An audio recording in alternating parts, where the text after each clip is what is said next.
Berkshire Hathaway Home Services sales executives, for our video message of the week. All right, we are still focused this week on ensuring that we have the best year ever in 2018. And to start today's video message, I have a question for you. Would you consider that you have a client thought process, or would you say you have an agent thought process?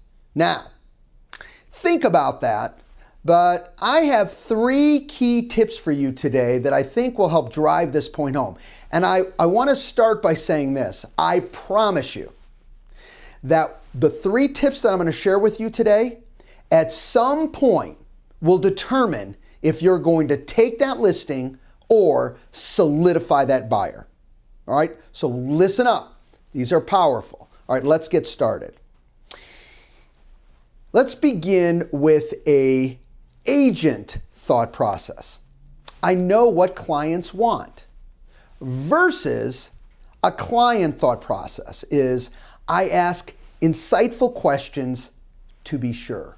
Look, for those of you who've been in the business, you know what, a good amount of time or very long, whatever the case may be, is no doubt, I think you know a lot about clients and you know a lot about the business. Not the point.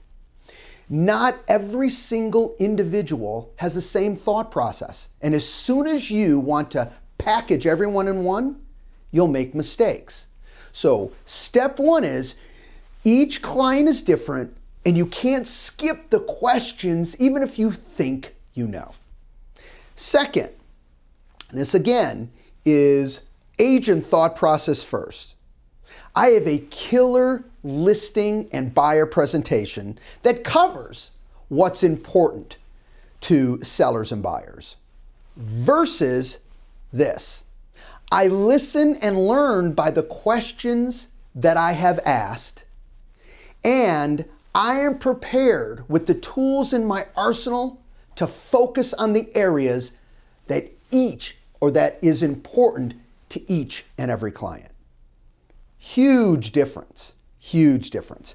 I've asked those questions, I've listened and I've learned from those questions, and now I have everything in my arsenal, okay, that I can launch with. But once I know, you know what, I'm not going to use everything in my arsenal. I'm going to use the areas for this particular client that I know is important to them. You know, let me give you an example with your best friend. Think of your best friend. Now, they're your best friend. You know them really well.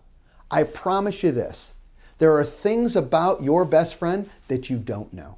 In fact, there's probably things that you could learn about your best friend that would surprise you. Doesn't mean bad. I'm just saying just in general. Guys, every time we assume we know, we make mistakes and we miss true opportunities. The other thing we do when we think we know is we leave important aspects, important tools, important opportunities out of our presentations because, well, we don't need to talk about it because it's just not that big of a deal for this segment of client. Wrong.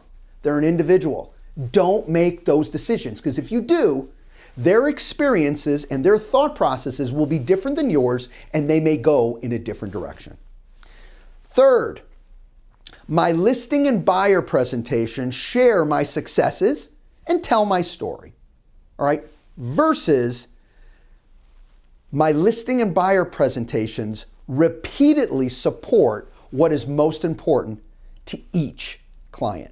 Now, I am not here in any way, shape, or form that you shouldn't talk about your successes. That's not the message.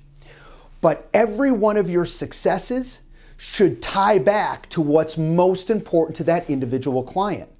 See, you got to think that next step. Not just tell them about you, but tell them why they need you. And by the way, they need you because you're ultimately going to help them with what's important to them. Let me give you an example. Let's say you're working with a seller that is most concerned with their move up. Okay, so the reason that's holding them back is their fear, and I know you've talked about this in the sales meetings of, well, where else am I going to buy? How am I going to find my house before I even sell this house? So guess what? If I know that's really important to them, don't you think that my successes, everything I do, everything I can help them with, will be there to solve that main issue. Because for this particular client, it matters big time.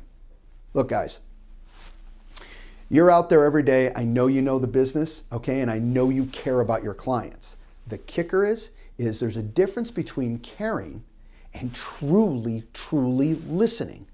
Ask those questions, learn what's most important to them, and then, be it buyer or seller, present to their needs. Have a great week, everybody. We'll talk to you next week. Bye-bye.